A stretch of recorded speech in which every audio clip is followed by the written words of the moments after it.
Someone said to me the other day, the whole monitor just went out. Someone said to me the other day, like, I can't stand these podcasts or these shows where they want to spend 15 minutes talking about their personal life and not get into the very thing that's talking that their little thing is going to be talking about. It's like, just get to it. So I was like, you know what? That's a good point. I like that we actually get to the point in about less than a minute or so. So We really welcome, do.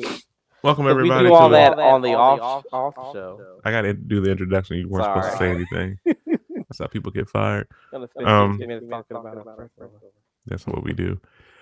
Hey everyone, welcome to another episode of Locked and Loaded, where we keep you locked and loaded with information that we talk about, even though we have no idea sometimes what we're talking about until we get together. As always, your most famous host with the horrible beard. It's me, Joseph. Always with the most incredible person in the world, my brother Javis. Javis, say hello. Hello. So, Jay, what are we talking about today? Okay. Oh, that I'm sounds wearing like that. glasses for this one. Could see my own self.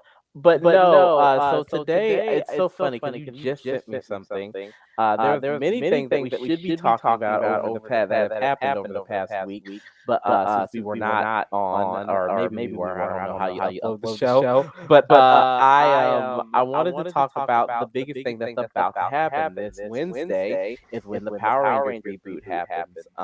This on Netflix.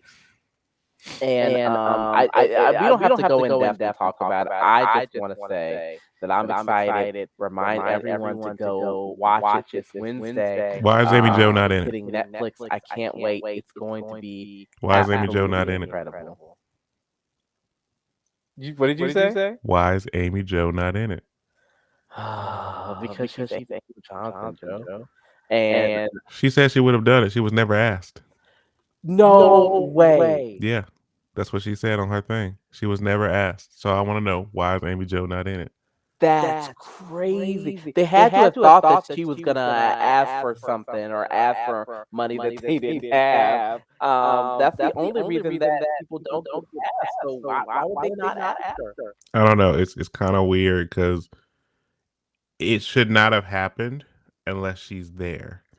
And whatever Exactly. arrangements they needed to make, they should have. Because if you're gonna sit there and bring all the original people back, and I can understand some of them not being there due to legal reasons. I can never get mad at that. I can understand. Okay, it's not the best idea to be putting you in this show right now when You got stuff going when you'll on. be in prison or other reasons. But um, Amy Jo seemed like she was available. That's why I want to go to Awesome Con and ask her straight to her face, why weren't you in it?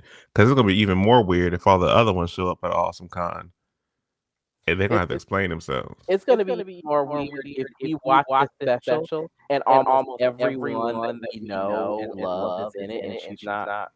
Because almost every person that I wanted to see and didn't see weren't there because of legal reasons or unfortunately they passed away. Those are the only two reasons why I didn't see most of the people that I wanted to see in the trailer. What I'm hoping is that this is a big spoof. And she's like, oh, they never asked me to be in it, and then we watch the special, and she's all over it. That's what she said.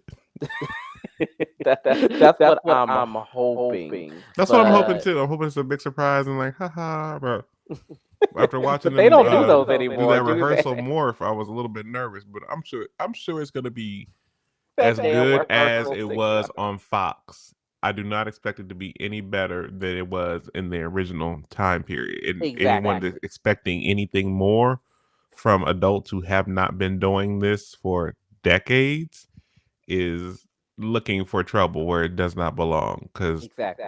it's it's them just doing something for the fans to see us see what we had. But there's a part of me that's looking at some of them and I'm like, yeah, because you gonna know if it's their body or somebody else's Yes, when we they will. transform. You can't go from a size extra L to a size medium when you transform. That it don't work. That the only person that got away with that was the kid. And more So importantly, we know the difference between a 50-year-old body and a 25-year-old body in a costume. yeah, it Like, looked like it hurt just to even get ready to morph. Because I'm curious if they're gonna be doing any fighting.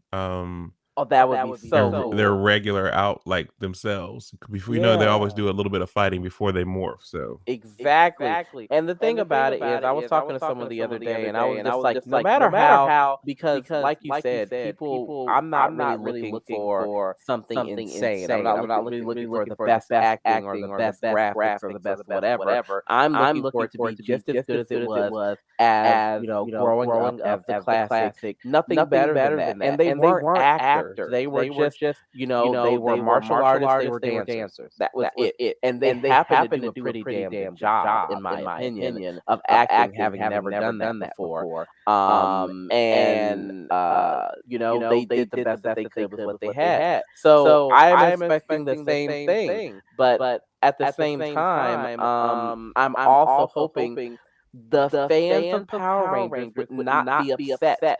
It's been long enough, It's been long enough. The fans of Power Rangers would not be upset if we got a show, a classic series, a classic show, that was all about the classic Rangers. And that's something that I think would be super cool is if they decided, you know what, from this special, we're gonna do a whole series about the classic Rangers. Do it and have it running alongside the new Rangers and have them do crossover events. I don't know any of the classic Rangers that wouldn't say no to that. They've been wanting to get back in the frame. They've been wanting to get back in the fight, and they've been promoting Power Rangers their entire lives.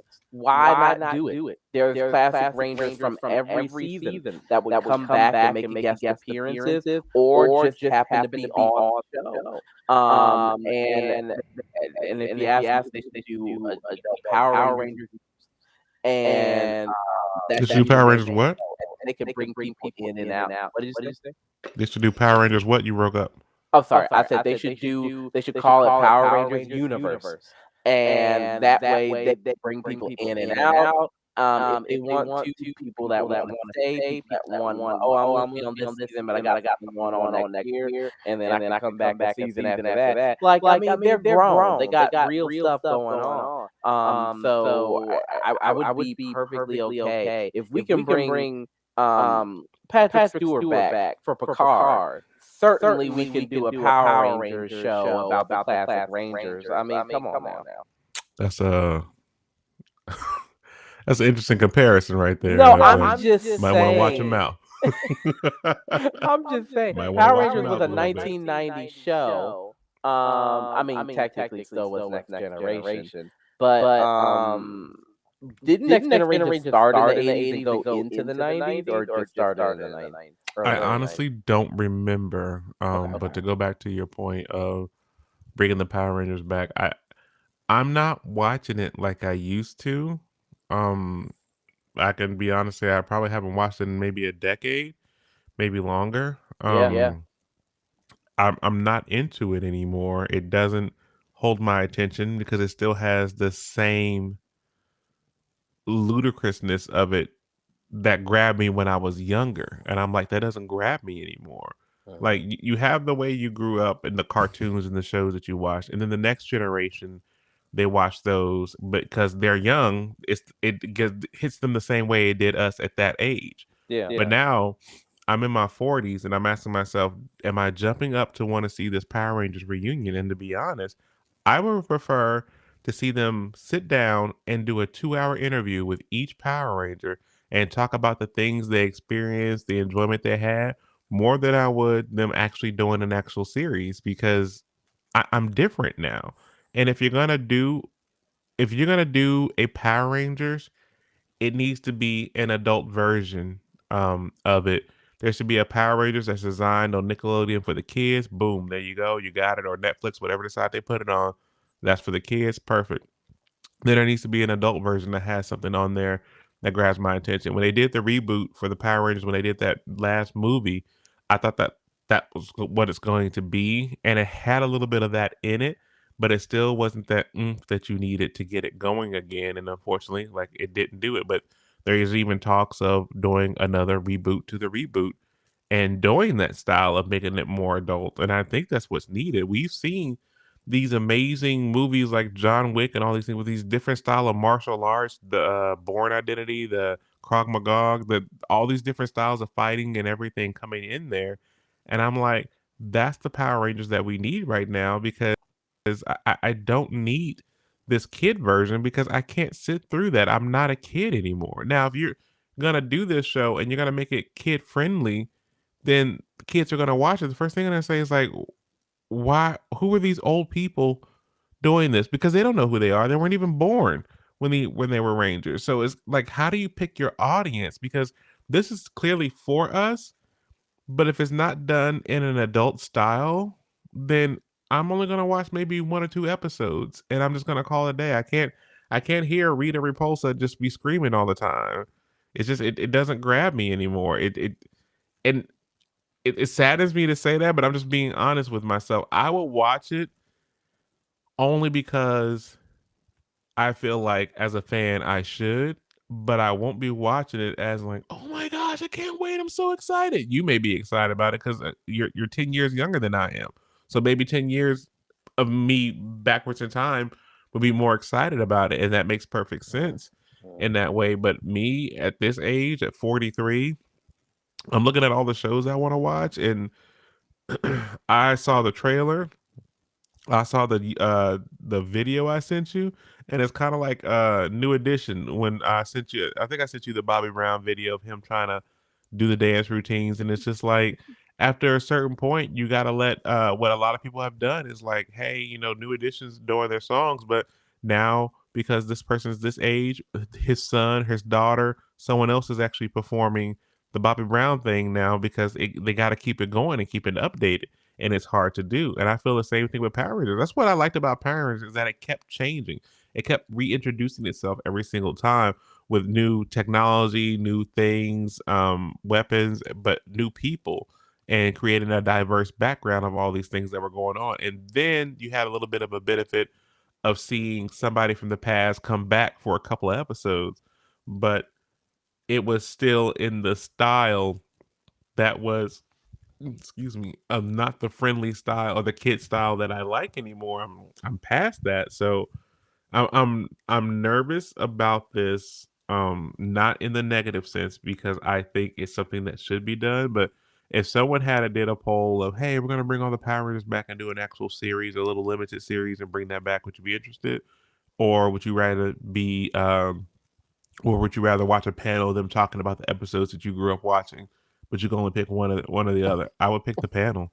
It's just I would because that's what I had and what to hear what it was like behind the scenes and what it took to put an episode together. If they showed like little footage of them, you know, getting into character and dressing up and doing what they need to do for a shot and saying, hey, this particular time so and so was doing this, he had broken his arm and we were able to still film around that by doing this. That is going to, ooh, I'm glued to my seat because I want to know. I'm at that age where I care more about the background than the foreground. Like you see this setup that I'm doing right now, but you don't see the laptop, the light set and all that kind of stuff that I use to get everything together to make everything work.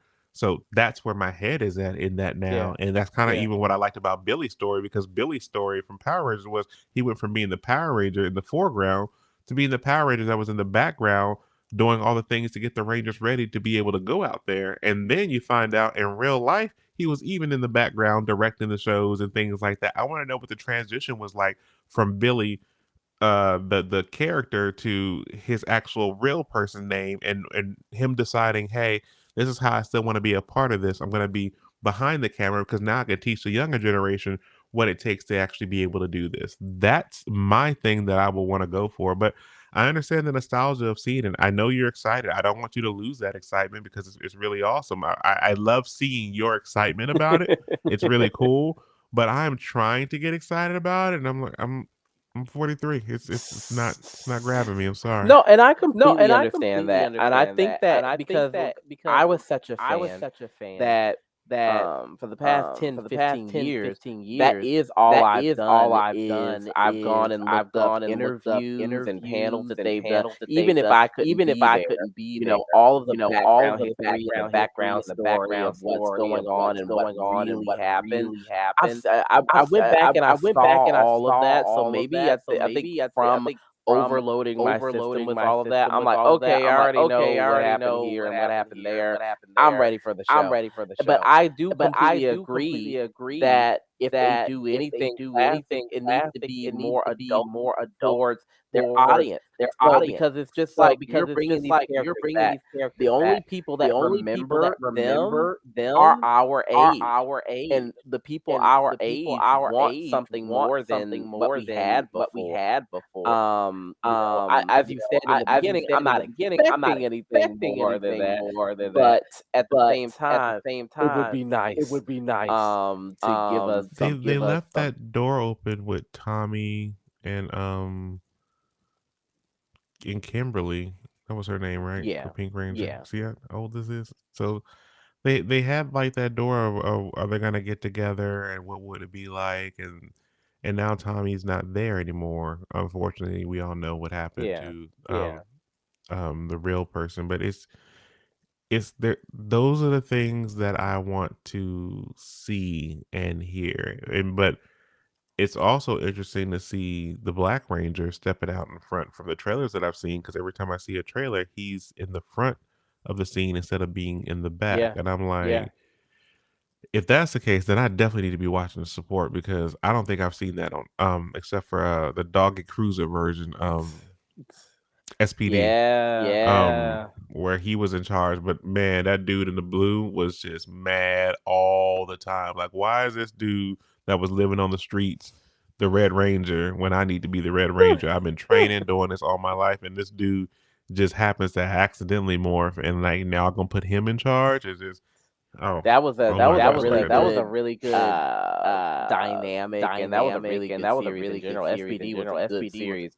One of my favorites. And another reason why I also like Turbo, Tabi handed his Red Ranger power over to TJ, who was previously the Blue Zeo Ranger, but became the Red Ranger once Tommy handed it over. And then 5 episodes later, somebody else took it. No, it wasn't 5 It was. episodes. He was like, and now you'll lead the team. He's like, all right, but where are we gonna go? You're gonna go into space, and then this dude hops on this thing and like, hey, I'm gonna have to help all you guys because like you're gonna be on my spaceship.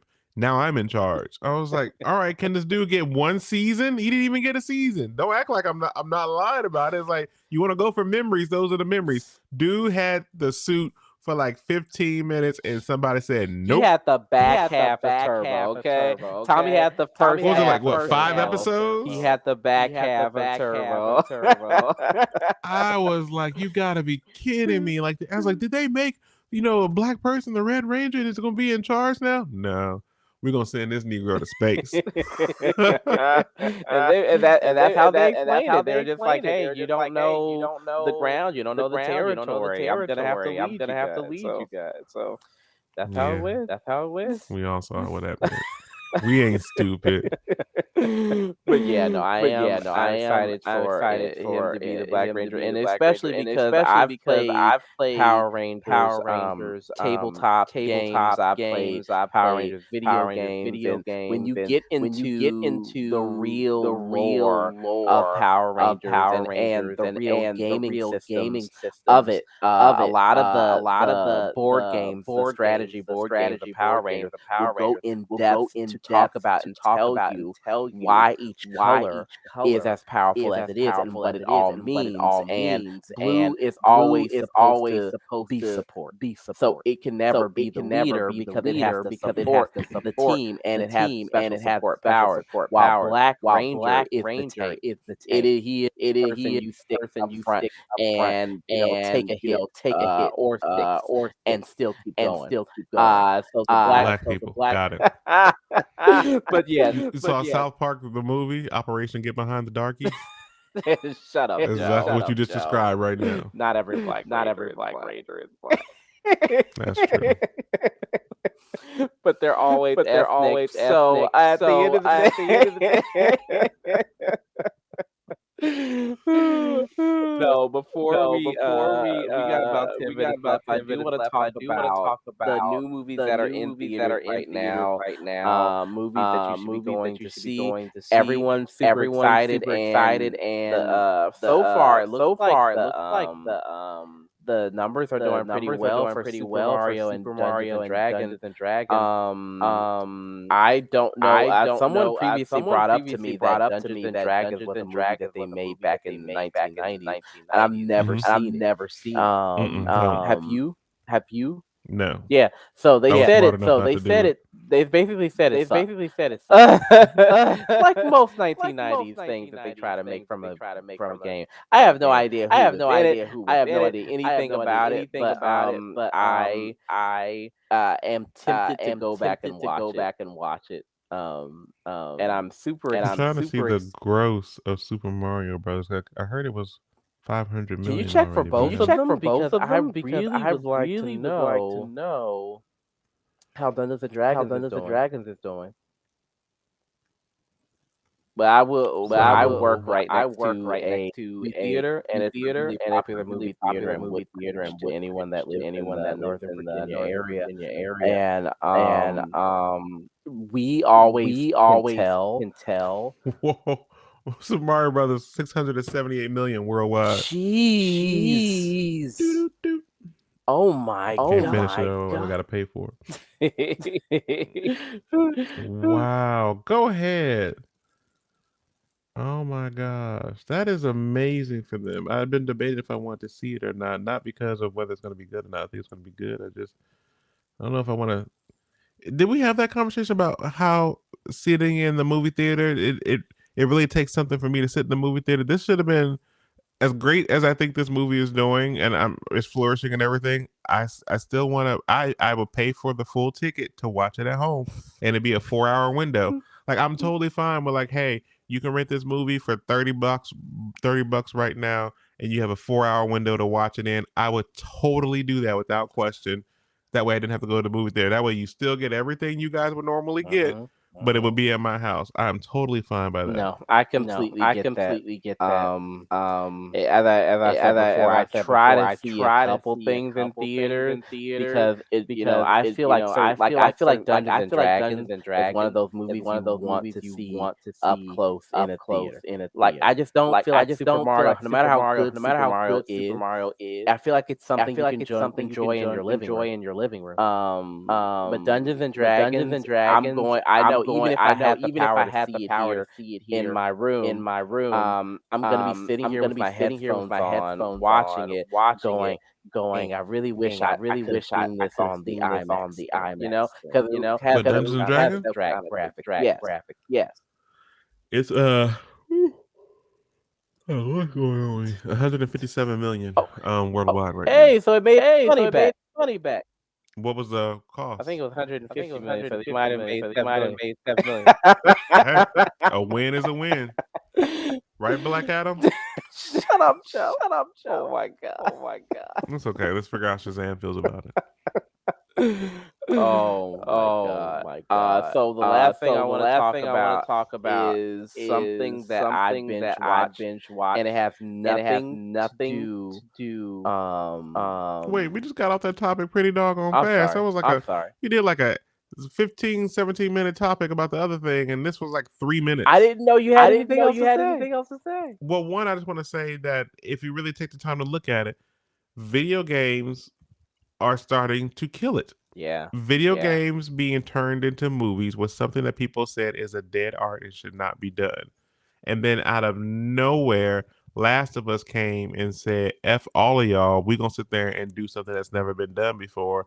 And it grabbed everybody's attention. I did not even know those were real giraffes in the doggone Last of Us TV show. They actually got real giraffes and built a whole entire thing around the giraffes so that way they could feel safe and comfortable until they had to shoot the scene.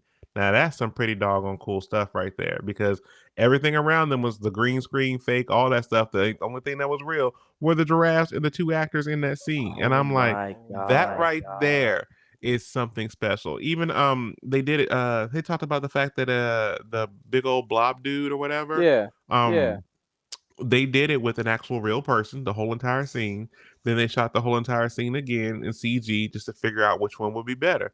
And as they saw everything for the real person, they realized the real person was not big enough for what they wanted to create. And so they redid it. And they did the same thing for the little girl as well. They said they wanted the little girl was actress stunt double who's a little girl who's also a contortionist. Oh And so my they had god. her, get into the car, do that whole entire scene. Um, and they had her do everything, but then they just redid it. They did it twice and then one with the CG. And they went with the CG on both occasions, and they actually explain why, and it makes perfect sense because the they wanted, it's weird to even say this, but the little girl did a great job, but they wanted more realness, that you could tell that this was a little girl. When you put the makeup on the person, they didn't look real. When they did the CG, it looked real. And I'm like, that Wow. was a telling thing for them because um I mean the details of how they, this dude was talking about how you could how they put the makeup of, the fungus growing. He said they'll sit there and do a scene, they'll realize one of the fungus is upside down. They'll stop the scene, fix the fungus, and then put it back. Then they even show that when this fungus is like moving around, where that lady like took it out of the leg and held it up and looked at it, that thing is moving around. Yes. That's Yes. actually, that wasn't digital. Somebody created that and made it move just like that. When I'm telling you the efforts that they put into that, the woman, can't think, that was with Joel, that was dating Joel, A in test. the series. Yeah, she had to crawl to get around to open up the door for them. She said she was crawling in that scene and she looked down and she realized they used sunflower seeds as as rat poop. And she was like, no one's even gonna see this. But the fact that they actually put that effort into it, for just in case, the way they do the camera and it can be seen, it's right there. So that way you can see that she's actually crawling through a little bit of rat poop to get to where she needs to. That's what they did for this show. And I'm like, they put that effort in and they succeeded. Then you got Dungeons and Dragons, and then they succeeded. And then everyone was talking crap about Super Mario Brothers and how they talked and how they sound. I'm like, a good movie is a good movie. This was not the Super Mario Brothers from the video games that we played. It's a whole new way of looking at Super Mario Brothers, and I'm like, I'm so happy Nintendo went a different route of just not copying what they did before, because it didn't work. And when you sit there and you copy exactly to a T the way of what you did in the video game, the format doesn't work. Yeah. But when you Yeah. realize that you want to put it into this particular world and how do you build upon that, changes the whole entire scene. So Last of Us did that. Super Mario Brothers did that. Dungeons and Dragons is a hit. So for as far as I'm concerned, right now, when it comes to these shows, when it comes to these video Yeah. games, we're starting to Yeah. kill it. And like even Neil Druckmann said, what did he say to his crew? He said to the people that actually made the video games, because they were like, why are you, they asked him, we made an awesome video game. Why are you gonna do a TV show? He said, because you guys created a story that is so incredible, there are going to be people who never pick up a controller and see the story you told, and they have a right to see it too. Mm. Mm. Mm. Mm. Okay. Okay.